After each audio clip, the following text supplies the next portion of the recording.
Selamat datang. Aku ingin mengajakmu masuk ke sebuah kisah. Tapi sebelumnya, izinkan aku memperkenalkan diri. Namaku tidak penting, tapi aku adalah saksi bukan secara langsung, melainkan lewat tumpukan catatan, potongan laporan, rekaman yang tak pernah dipublikasikan, dan bisikan para tetangga yang enggan menyebut nama keluarga itu. Ini bukan cerita karangan. Ini adalah kepingan dari tragedi nyata yang telah dikubur dalam diam. Sebuah kisah tentang sebuah rumah kosong dan sebuah keluarga yang pindah untuk terakhir kalinya. Namanya keluarga Wiratama, Adrian Lawrence, dan dua anak mereka, Raka dan Tara. Mereka pindah ke sebuah rumah tua di pinggiran kota kecil, warisan dari kakek Iskandar yang baru saja meninggal dunia. Rumah itu berdiri megah namun sepi, terlupakan namun belum benar-benar mati. Kini, mari kita mulai dari hari pertama mereka menjejakkan kaki ke rumah itu. Rumah ini seolah sedang menunggu kita, ucap Laras lirih sambil menatap bangunan tua dengan jendela besar yang seolah mengawasi mereka. Adrian, suaminya, menghela napas dan menurunkan kaca mobil. Tunggu apanya? Kita kan memang pemilik barunya. Di belakang, Raka duduk dengan headphone, menyumpal telinga, dan Tara memeluk boneka kelincinya erat. Senyum anak kecil itu perlahan memudar saat matanya terpaku ke jendela loteng di lantai atas. "Bu, ada yang ngintip," bisiknya. "Siapa sayang?" Laras menoleh, tapi jendela itu kosong. Keluarga itu turun dari mobil. Hari itu cerah, tapi rumah itu tetap tampak murung. Cat dindingnya mengelupas, pagar besinya berderit, dan aroma tanah basah menyambut dari taman yang tak terurus. "Waktu kecil, aku cuma sekali kesini," ujar Adrian. "Waktu itu ayah sudah aneh, selalu ngurung diri, gak pernah keluar rumah, bahkan saat lebaran, dan kamu masih mau pindah ke sini?" Tanya Lawrence, "Pilihannya nggak banyak setelah aku dipecat dan kontrakan habis. Ya cuma ini yang tersisa." Laras time. Ia tahu suaminya sedang berusaha tetap kuat, tapi dari caranya bicara, ia pun tahu Adrian sendiri tak yakin ini keputusan yang benar. Malam pertama di rumah itu datang cepat. Angin berhenti, udara terasa tebal. Tak ada suara jangkrik, hanya detik jam dinding yang terdengar semakin keras setiap menitnya. Di kamar Otas, Raka terbangun oleh suara langkah kaki dari loteng. Langkahnya berat, diseret. Tok, tok, tok, tok. Ia membuka mata. Semua lampu mati. Tepat saat ia duduk, Tara tertawa kecil dari kamar sebelah. Laras yang tidur lebih awal pun terbangun. Ia menuju kamar Tara dan menemukannya duduk membelakangi jendela, bicara sendiri. "Sayang, kamu ngomong sama siapa?" tanya Laras lembut. Tara menunjuk ke sudut ruangan. "Dia yang dulu tinggal di sini. Katanya dia senang kita datang, tapi jangan buka pintu kayu di halaman belakang ya, Bu. Itu tempatnya kakek." Laras terdiam. Belum pernah ada yang bicara soal pintu itu di depan anak-anak. Keesokan paginya, Adrian menyapu halaman. Saat menyibak semak-semak, ia menemukan papan tua yang menutupi lubang kecil.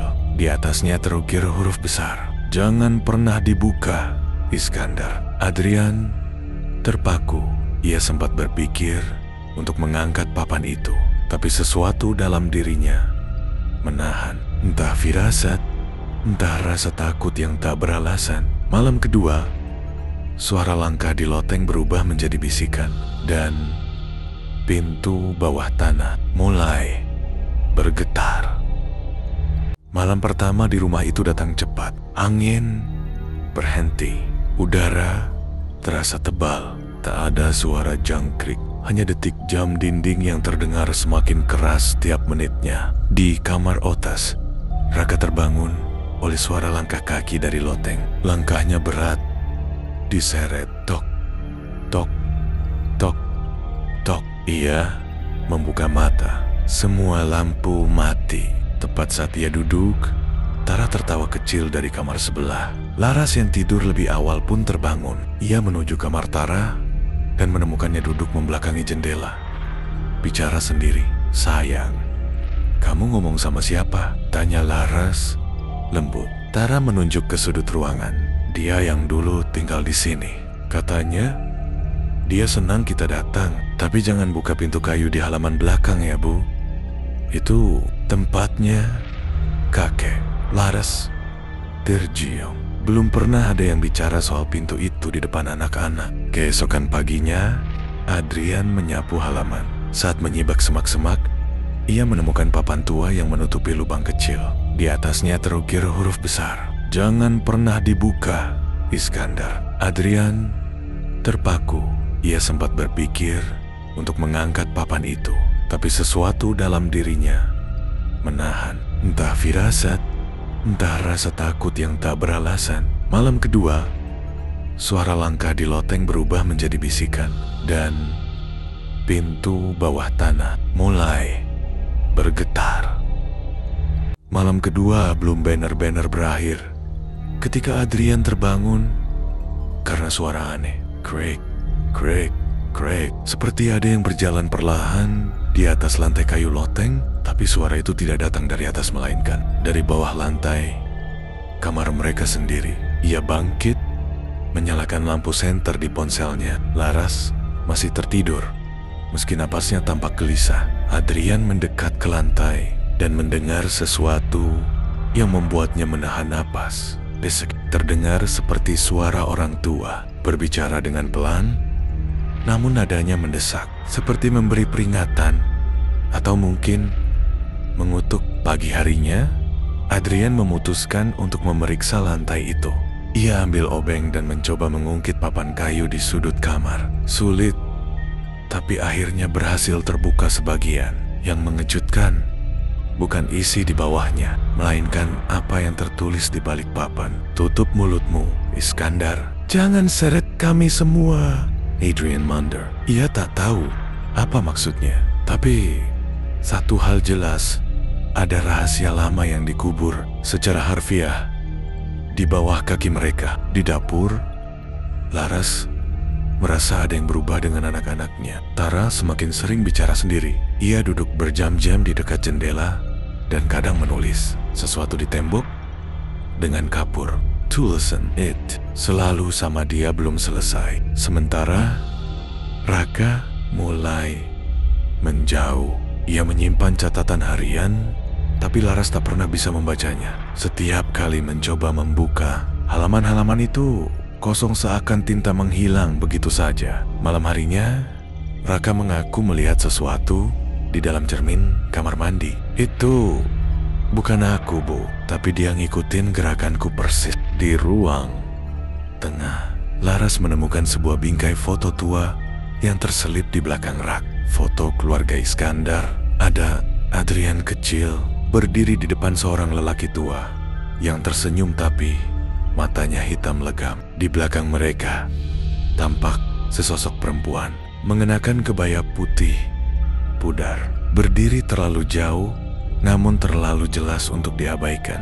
Dan anehnya, bayangan wanita itu juga ada di pantulan kaca bingkai. "Lord, kamu?" tanya Adrian yang baru masuk. "Di foto ini ada perempuan lain. Kamu lihat gak?" Adrian melihat sekilas dan menggeleng. Gak ada siapa-siapa. Malam itu, suara ketukan datang kembali. Kali ini dari bawah kasur Raka.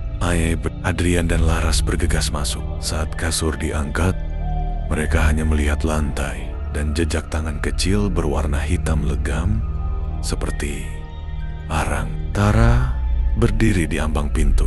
Ia berkata tanpa ekspresi, "Kalau nggak mau dengar, mereka akan paksa bicara lewat mimpi." Adrian menatap Laras.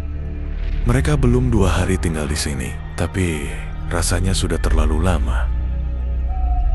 Hari ketiga, di rumah tua itu dimulai dengan keanehan. Adrian, sejak dini hari, merasa seperti ada yang memperhatikannya dari sudut kamar. Tapi saat ia tengok, Tidak ada siapa-siapa, hanya lemari tua yang selalu terkunci. Namun, hari ini berbeda. Pagi itu, ketika hendak mengambil baju, lemari itu terbuka sedikit. Tak ada angin, tak ada tangan yang menyentuh, dan dari celahnya, sesuatu menggelinding keluar. Sebuah bongkar lama, lusuh, dengan mata yang hanya satu, dan senyum yang dijahit miring, seperti bekas luka. Sementara itu, Laras merasa rumah ini makin terasa dingin. Walau matahari pagi bersinar terang, ia memutuskan membersihkan gudang kecil di bawah tangga. Di sana ia menemukan sebuah pintu kayu kecil yang ditutup rapat oleh tumpukan kardus dan karung goni tua. Pintu itu tampak tidak seharusnya ada. Tingginya hanya setengah meter. Terlalu sempit untuk manusia, tapi cukup untuk sesuatu yang lebih kecil. Dengan hati-hati, Laras menyibak kardus-kardus itu. Saat ia menyentuh gagang pintunya, udara di sekitar berubah menjadi lembab, dingin, dan terasa berat. Ia membuka perlahan. Di dalamnya bukan ruangan, melainkan sebuah lubang yang cukup dalam. Dan di dasarnya, Laras melihat banyak sekali boneka-boneka, serupa semua dalam posisi duduk menghadap ke atas, seakan menatap siapapun yang membuka pintu. Malam harinya, Tara kembali menulis sesuatu di dinding, tapi kini menggunakan darah dari jari tangannya sendiri. Tulisan itu, "Jangan buka pintunya, Bu. Dia masih di dalam." Adrian panik, segera membalut luka Tara. Tapi anak itu seperti tidak merasa sakit sama sekali. Ia hanya berbisik, dia suka bonekanya dikembalikan. Raka, yang sejak tadi diam, tiba-tiba menangis keras di kamar. Saat Laras dan Adrian berlari masuk, mereka melihat anak itu berdiri menghadap tembok dan seluruh kuku jarinya patah, berdarah. Di tembok dengan darahnya tertulis, Kami dibisukan. Raka gemetar dan hanya bisa berkata, "Aku lihat dia, Ma. Waktu aku tidur, dia masuk dari lubang kecil itu." Tengah malam, terdengar suara langkah kecil di sepanjang lorong lantai atas. Adrian memberanikan diri keluar, mengikuti suara itu. Langkahnya berakhir tepat di depan kamar Tara. Saat ia buka pintu, boneka lusuh itu duduk di tengah kasur Tara. Padahal tadi pagi Adrian membuangnya ke dalam sumur tua di belakang rumah. Dini hari, sekitar pukul ke-2,37, Adrian terbangun oleh suara samar, seperti tangisan anak kecil. Tapi suara itu bukan dari kamar anak-anak. Tangisan itu seperti datang dari dalam dinding. Adrian mendekati tembok kamar. Ia tempelkan telinganya dan benar, suara itu masih ada. Menangis pelan, sesekali terdengar seperti merintih. "Tolong keluarkan." Pagi harinya, Laras menemukan lembaran koran tua di balik rak buku. Kertas itu nyaris hancur dimakan rayap, tapi ada satu bagian yang masih terbaca. Keluarga Iskandar ditemukan tewas dalam kondisi mengenaskan di rumah. Peninggalan mereka, salah satu anak belum ditemukan dan diduga terjebak di balik struktur rumah yang belum selesai direnovasi. Nama anak itu Indriani. Umurnya waktu itu 8 tahun, tepat seumuran Tara sekarang. Raka mulai menggambar sesuatu. Ia yang sebelumnya tidak terlalu suka menggambar, kini memenuhi buku tulis dengan ilustrasi dinding berdarah, tangan dari celah papan, dan wajah perempuan dengan mata bolong. Satu gambar membuat Laras merinding. Lukisan itu memperlihatkan Tara tertawa. Di belakangnya, sesosok gadis kecil mengenakan baju yang sama seperti boneka di lubang kecil kemarin. Malam keempat, suara tangisan itu datang lagi, tapi kali ini lebih keras, lebih Tara terbangun dari tidurnya dan berkata, dia nggak mau sendirian terus, Bu. Dia bilang, "Aku mirip kakaknya dulu." Laras menangis. Ia memeluk Tara, mencoba menenangkan, tapi anak itu menatap ibunya dan berbisik. Dia bilang, "Kamu harus pilih, aku atau dia yang tinggal di sini." Adrian, yang penasaran dengan suara dari dinding, mulai membongkar sebagian papan kayu. Di baliknya, ia menemukan ruang sempit yang bahkan tidak tercatat dalam denah rumah. Dan di sana, di pojok ruangan gelap, itu terdapat sebuah ranjang kayu kecil. Penuh di atasnya, tampak bekas tubuh kecil yang pernah berbaring lama di sana. Dan di sampingnya, ada goresan-goresan di dinding bertuliskan, "Saya masih hidup." Kenapa gak ada yang dengar? Gelap, dingin, takut. Adrian keluar dengan tubuh gemetar. Ia tidak berkata apa-apa pada Laras malam itu, tapi matanya kosong, seolah ada sesuatu yang ikut bersamanya keluar dari ruang sempit itu. Dan tengah malam, suara tangisan kembali terdengar.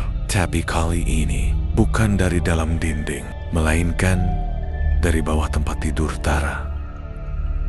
Malam kelima, Laras terbangun oleh suara langkah pelan di lorong lantai 2. Awalnya ia mengira itu Adrian, tapi suara langkahnya terlalu ringan, terlalu cepat, seperti anak kecil yang berlari tanpa alas kaki. Dia keluar kamar, gelap, tapi terdengar suara pintu kamar Tara terbuka. Laras Tara duduk di pinggir tempat tidurnya. Wajahnya pucat, rambutnya basah, seolah habis berkeringat. Tapi yang membuat Laras benar-benar gemetar adalah cara Tara bicara. "Aku hampir ditarik ke bawah, Bu. Tadi dia megang kakiku. Tangan dia dingin banget. Kasurnya gerak sendiri." Adrian, yang masih terpengaruh sejak membuka ruangan rahasia itu, mulai sering bengong. Matanya kosong. Tapi malam itu, ia terbangun sambil mengigau mengulang kata yang sama berkali-kali. Dia belum dikubur. Dia belum dikubur. Keesokan paginya, Raka tidak mau tidur di kamarnya. Ia memeluk ibunya sambil berkata, di kamar Raka ada suara. Dia bilang Raka bisa ikut dia main, tapi harus masuk kolong tempat tidur dulu. Laras tak tahan. Ia memutuskan mengangkat semua tempat tidur di rumah, memastikan tidak ada yang aneh. Tapi di kamar Tara, ketika tempat tidur diangkat, ada sesuatu yang tergores di lantai kayu. Sebuah lingkaran aneh, seperti simbol ritual. Ada bekas sidik tangan kecil yang membekas ke dalam kayu seolah tangan itu pernah membara atau berdarah saat menyentuh lantai. Tengah malam, suara itu datang lagi, tapi kali ini bukan tangisan. Tawa kecil, pelan, menyeramkan dari kolong kasur Tara. Adrian memberanikan diri membuka sprei dan mengintip ke bawah. Tapi saat itu, Tara tiba-tiba bangkit dan berteriak, "Jangan lihat, nanti dia ikut keluar." Adrian mundur, napasnya memburu.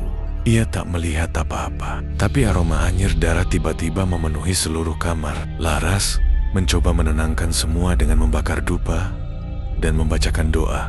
Tapi dupa itu padam sendiri berulang kali, dan setiap kali padam, Tara tersenyum sendiri. Laras mendekat, bertanya, "Kenapa senyum, Nak?" Tara menatap ibunya dan menjawab pelan, Dia suka kalau semuanya takut, karena takut bikin dia hidup lagi."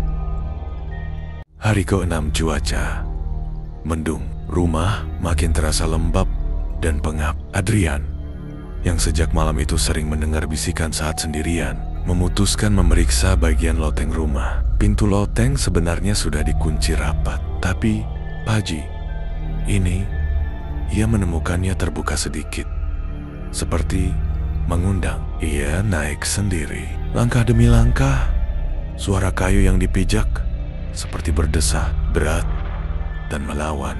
Di dalam loteng itu hanya ada debu, jaring laba-laba, dan satu cermin besar yang diselubungi kain putih.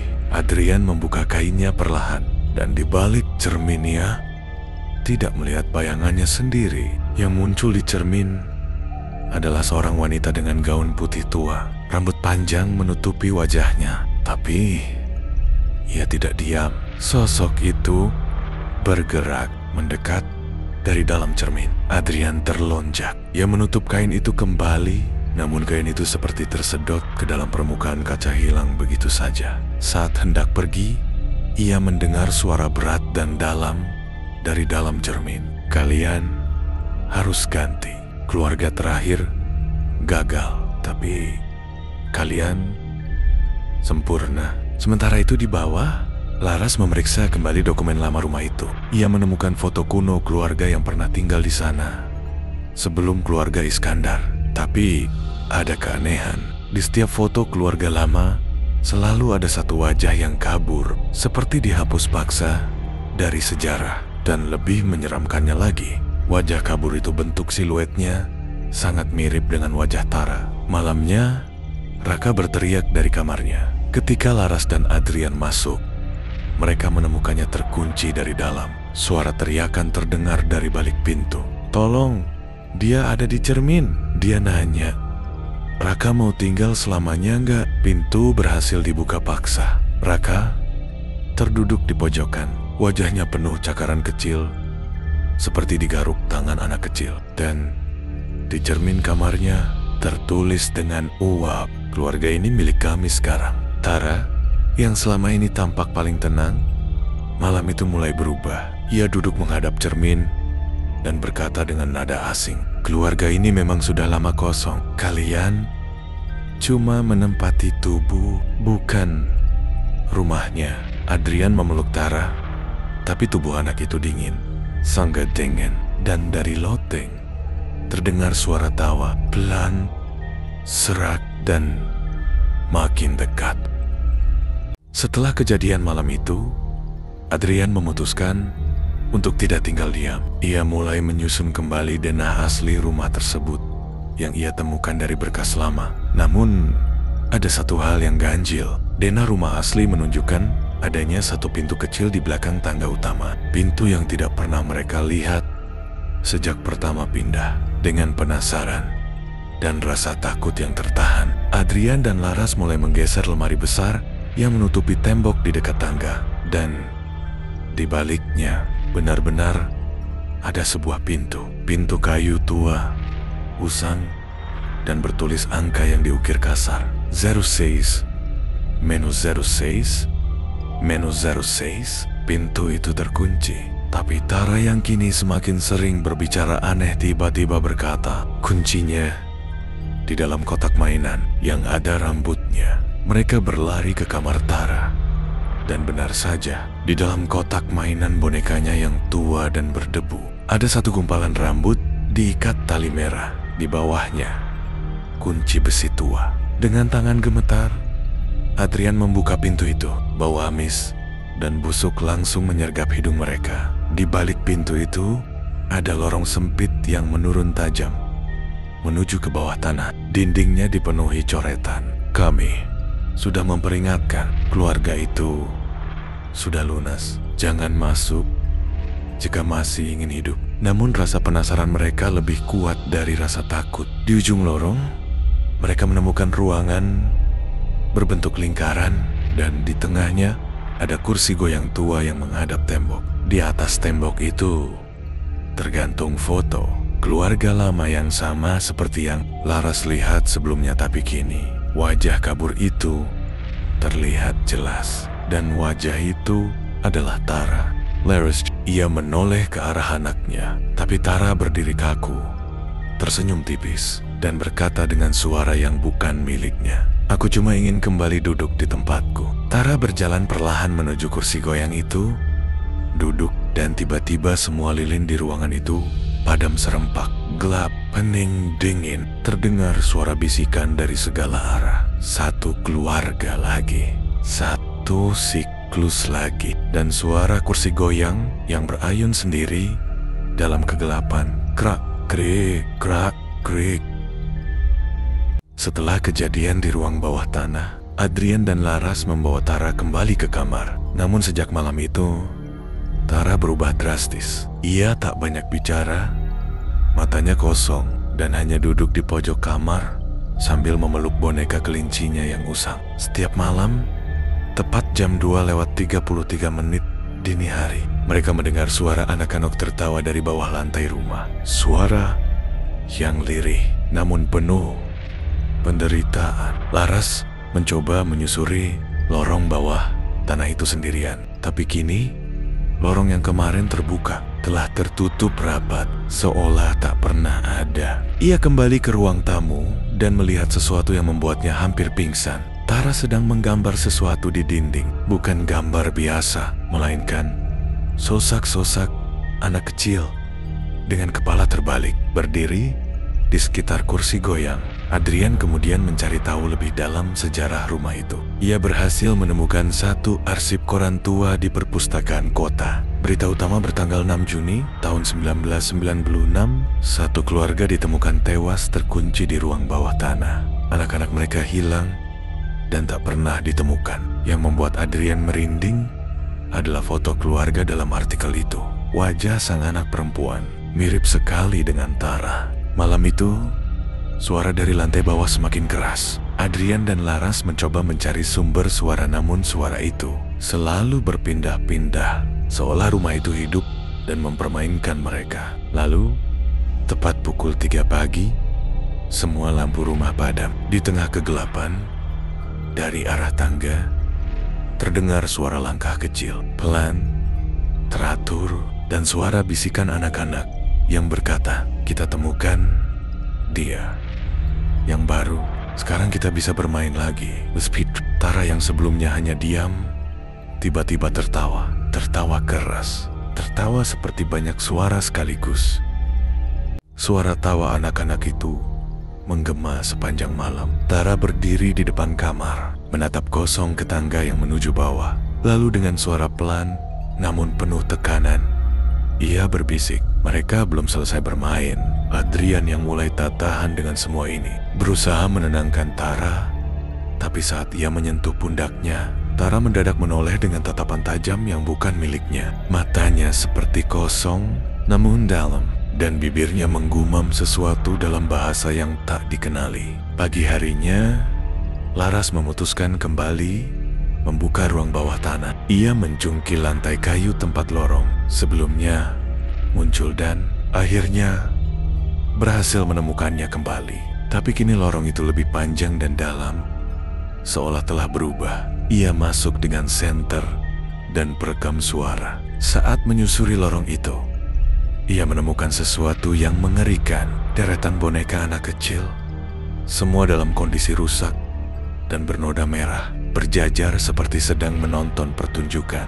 Di ujung lorong, ia melihat sebuah panggung kecil, dan di atasnya lukisan anak-anak yang pernah tinggal di rumah itu. Semuanya tertawa kecuali satu, seorang anak perempuan berdiri membelakangi lukisan dengan wajah dihapus total. Laras merekam semuanya, tapi ketika ia kembali ke atas, rekamannya kosong. Malam itu, Tara berbicara dalam tidurnya. Mereka semua dikurung karena tidak nurut. Yang satu berhasil kabur, tapi mereka masih ingin main. Dan sekarang, aku ikut main juga. Adrian mencoba menghubungi seorang teman lamanya, seorang parapsikolog bernama Damar, yang dikenal mampu melihat jejak energi spiritual di suatu tempat. Damar datang ke rumah keesokan harinya, dan setelah 1 jam berada di dalam rumah, ia keluar dalam keadaan gemetar. Rumah ini tidak dihuni oleh satu roh, tapi oleh puluhan, dan mereka semua anak-anak. Mainan mereka adalah rasa takut, dan kamu harus siap karena mainan mereka belum selesai. Sejak kedatangan Damar, suasana di rumah makin mencekam. Listrik sering mati secara acak, benda-benda berpindah sendiri, dan bau amis mulai menyebar dari dalam dinding rumah. Damar dengan mata merah karena kurang tidur mulai melakukan investigasi spiritual lebih dalam. Ia membawa alat pendeteksi elektromagnetik dan menggambar lingkaran perlindungan di ruang tamu. Namun setiap kali ia mulai ritual kecil, Tara akan menjerit seolah kesakitan. "Jangan usir mereka. Mereka cuma mau aku jadi teman. Biar mereka nggak kesepian lagi." Adrian tak tahan melihat anaknya tersiksa. Tapi Laras mulai sadar. Tara perlahan kehilangan jiwanya. Wajahnya pucat, matanya seperti tak mengenal siapapun. Malam itu, Damar berhasil membuka komunikasi dengan entitas di rumah itu. Ia merekam suaranya di tape. Kalian menggantikan mereka yang pergi. Tubuhnya masih muda, jiwanya bisa diisi. Dia sudah mulai menjadi kami. Esoknya, dinding kamar Tara penuh dengan coretan, simbol-simbol aneh, dan gambar rumah dalam keadaan terbakar. Damar menyadari, ini bukan hanya gangguan biasa ini. Pengambil alihan perlahan. Entitas-entitas itu sedang mencoba menguasai tubuh Tara untuk selamanya. Ia menyusun rencana untuk melakukan penyegelan jiwa, ritual yang hanya bisa dilakukan sekali dan sangat berisiko. Tapi sebelum ritual dimulai, Tara menghilang dari kamar. Laras menemukan pintu ke ruang bawah tanah kembali terbuka, dan di sana samar-samar terdengar suara Tara. Aku nggak sendiri lagi, Bu. Aku nggak takut lagi. Aku mereka, dan mereka aku. Namaku Damar, dan jika kamu mendengar rekaman ini itu, berarti aku telah masuk terlalu dalam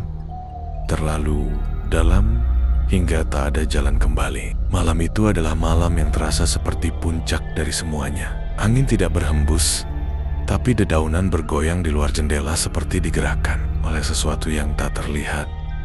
Aku, Ica, dan Tara berdiri di depan pintu ruang bawah tanah yang perlahan terbuka sendiri. Aroma tanah basah bercampur anyir darah menyengat hidung kami. Suara lirih anak-anak tertawa menggema dari dalam seperti gema dari masa lalu yang mengerikan. Ica menggenggam tangan Tara erat-erat. Wajah anak itu pucat, tapi kali ini ia tak menangis.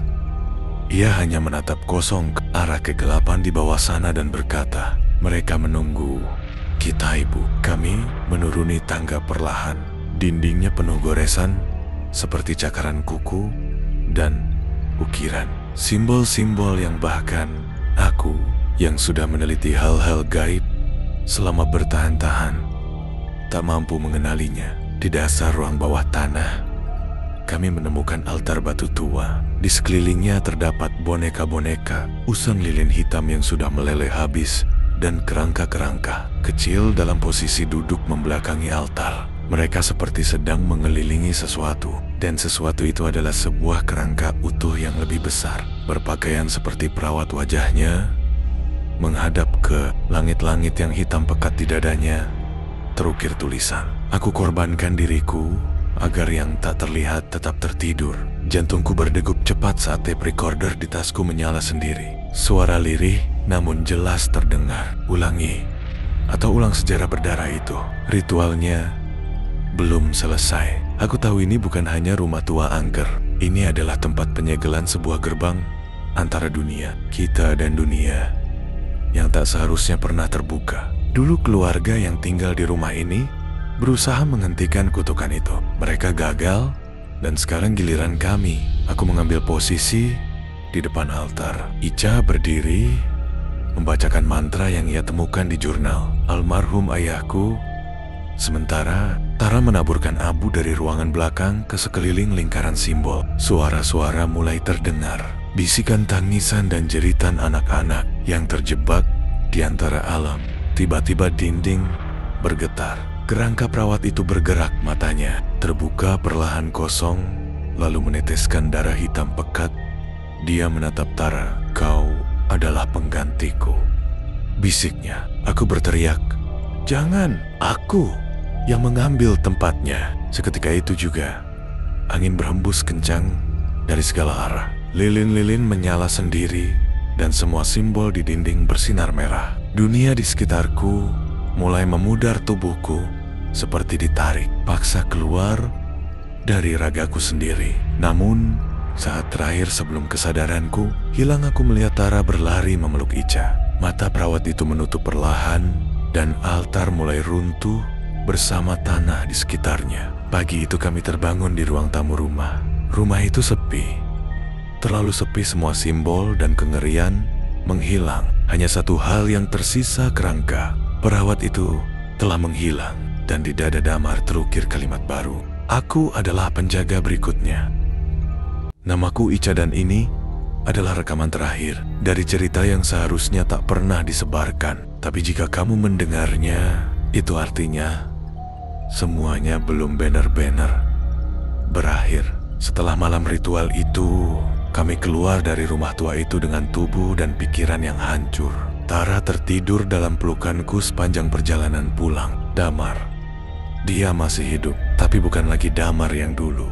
Matanya kosong, ia hanya duduk diam, menatap satu titik, sambil berbisik, "Aku penjaga pintu. Aku penjaga pintu." Selama berminggu-minggu, kami mencoba menjalani hidup normal. Rumah angker itu, kabarnya, telah diratakan oleh pemerintah karena dianggap membahayakan warga. Tapi yang enak, tak ada satupun laporan tentang puing-puing atau suara alat berat, seolah rumah itu menghilang. Namun malam demi malam, kami mulai dihantui hal-hal ganjil. Tara sering berbicara sendiri, menatap ke arah sudut kamar, dan berkata, "Temanku yang di bawah tanah bilang, 'Kamu bohong, Bu.'" Damar suatu malam menggambar ulang semua simbol yang dulu kami lihat di dinding ruang bawah tanah. Dia menggambarnya di lantai, di tembok rumah kami, bahkan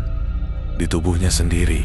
Aku tahu, kami belum lepas. Kutukan itu tak selesai, karena ternyata ritual itu hanya memindahkan segel dari rumah itu ke kami. Dan aku mulai mengalami hal yang sama seperti Damar dulu. Suara-suara, tatapan dari cermin, bayangan yang tak mengikuti gerakanku. Setiap malam, aku bermimpi berada di altar itu. Tapi kali ini, aku yang terbaring di sana. Tara pun berubah. Di usia semuda itu, dia menggambar sesuatu yang membuat darahku beku. Dirinya sendiri sedang tersenyum, dikelilingi oleh kerangka anak-anak. Dengan Tulesen, mereka senang. Aku tinggal bersama mereka selamanya. Pada malam terakhir, aku bangun dan mendapati Damar berdiri di halaman belakang. Di tanah, ia menggambar lingkaran besar dengan darahnya sendiri. Ia menatapku dan berkata, "Rumah itu akan kembali, Ca, karena kita belum mengembalikan pengorbanannya." Lalu, ia tertawa keras, hingga napasnya terputus. Marty Deed. Dan di saat itu juga, aku mendengar bisikan itu lagi. Dari dalam rumah, dari semua dinding, dari dalam tubuhku. "Kau belum membayarnya. Sekarang, aku menulis ini dengan tinta terakhir yang kupunya." Tara sudah tidak ada. Dia menghilang tanpa jejak 3 hari setelah pemakaman Damar. Tapi setiap malam, aku melihat pintu kamarnya terbuka sendiri. Dan suara nyanyian kecil dari dalam. Aku tahu suatu hari nanti, ada orang lain yang akan tertarik dengan rumah itu, atau dengan kami. Karena rumah itu tidak butuh tembok untuk menelan korban. Ia hanya butuh pintu yang terbuka. Dan sekarang, kau telah membukanya.